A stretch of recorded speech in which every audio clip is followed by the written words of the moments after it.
And I am co-hosting with none other than Adriana T, who's going to be gracing us with the next question.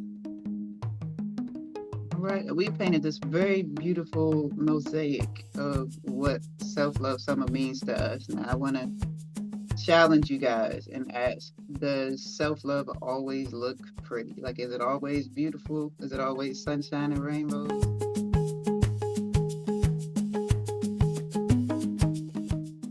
And I want to throw it to Caroline first. You want the full on mess in it. You want Yeah, man. Yes. I love a challenge. mess up this thing right now because even I did a performance yesterday and I got some beautiful feedback off you guys, but I had barely slept. I was literally falling asleep before I left the house, lost my voice. So I was absolutely bricking it in terms of losing my voice, not knowing how I'm going to sing. My skin is almost healed, but has been going crazy. So I was supremely uncomfortable. And if it wasn't for the charity that I was performing for with my friends, because they're my friends, the people that run that charity, I wouldn't have gone. And the self-love bit and the self-development and the self-growth was go. And it was a bit similar with the gym instructor course that I've just done, that there were lots of moments in it where I was like, I'd be perfectly justified not to do this because I've got so much going on and I'm in so much distress physically that if I said I'm not doing it, no one's going to go, oh, you dropped out or you're a quitter or, I'm justified.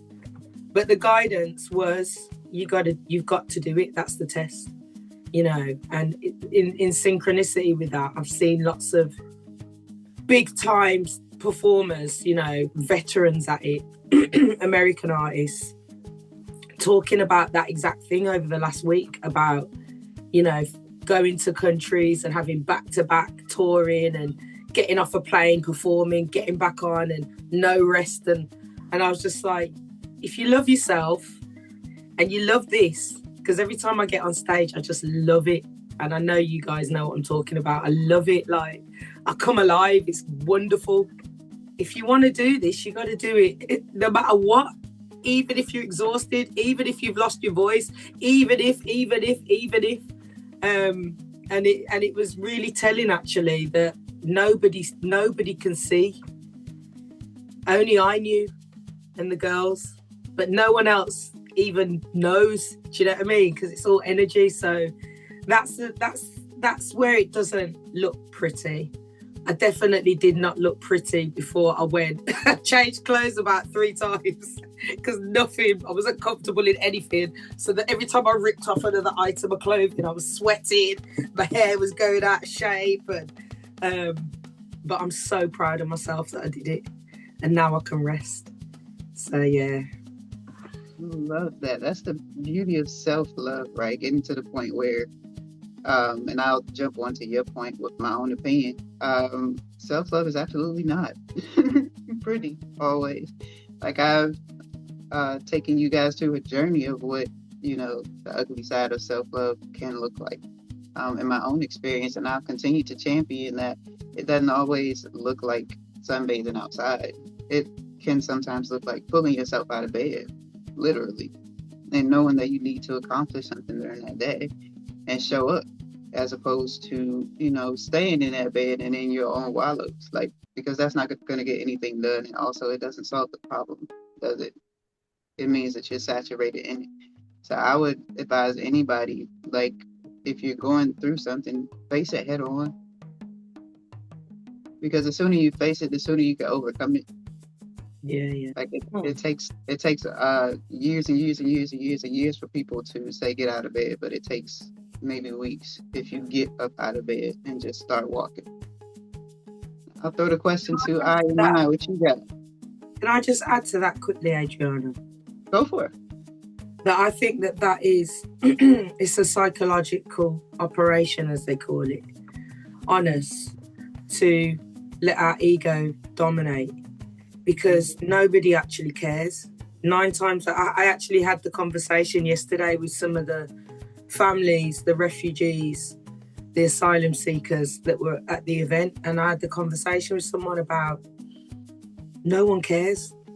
We think people care, but no one knew what was going on with me, and really, no one really cares. People care about themselves and their own survival and their own ability to get out of bed and blah, blah, blah.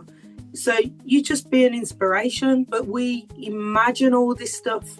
You know, I'm imagining I'm going to walk in there and they're going to see me looking like they're going to think this. No one cared. Do you know what I mean? And if they cared, they would have noticed it.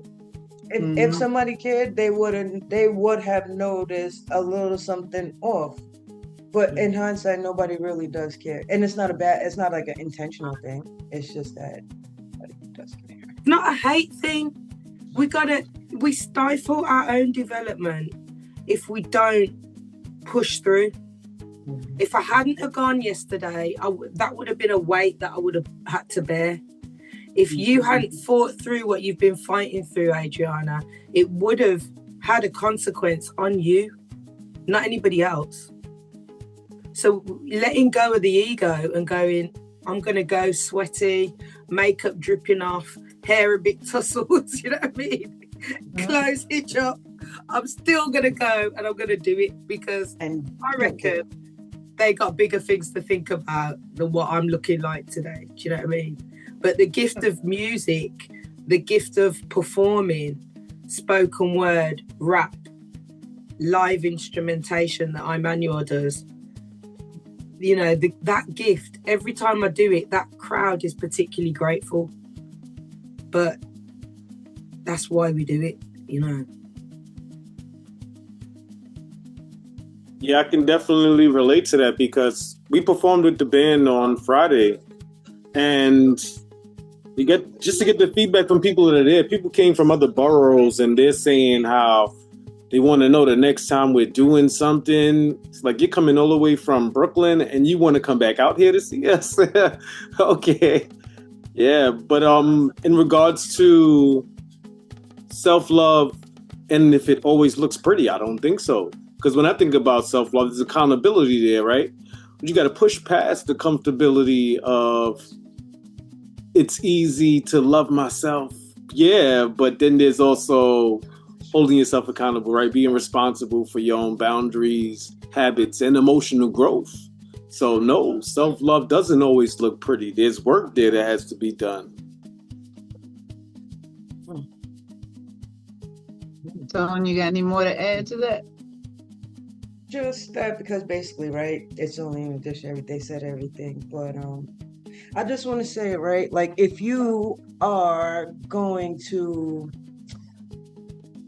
bungee jump, if you're gonna bungee jump, you have that fear right before you jump off the plane, right? If you're going to, if you're making any change from an old self to a newer self, you change from one identity to the next. That old identity is we relate it as fear. So it's gonna do things to start making you like revert back, like not to take that step forward, right? So I say that to say it will always, initially, self-love always never really looks pretty until you do that thing and get to the other side. Then it's relaxed. Then it looks like all the easy stuff that you see or whatever. But before then, the discipline in doing this, the discipline in cutting this out and refrain from doing this, and pushing to do that, what Caroline had to do, like facing your fear, all of those things, that's a natural thing that happens before the break of anything. There's always that fear there. There's always that tension. There's always that thing that you have to do to get to the other side. So does it look pretty to me?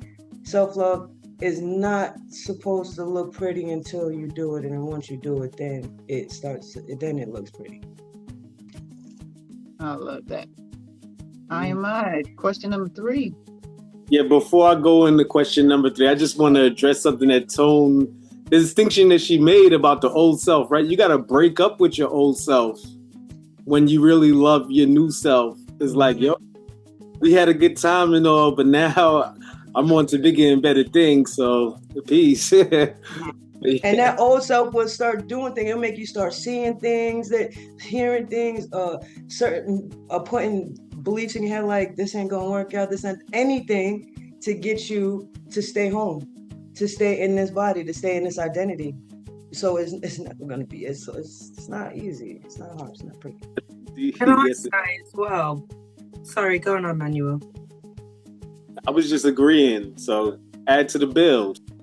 Yeah, just that. I think the point that you made about when you overcome it, that's when it gets pretty, is really important, because it does get pretty. You know what I mean? It does get to that. And the bit before that you've talked about is tough. Like, if it was easy, everybody would just change. You know what I mean?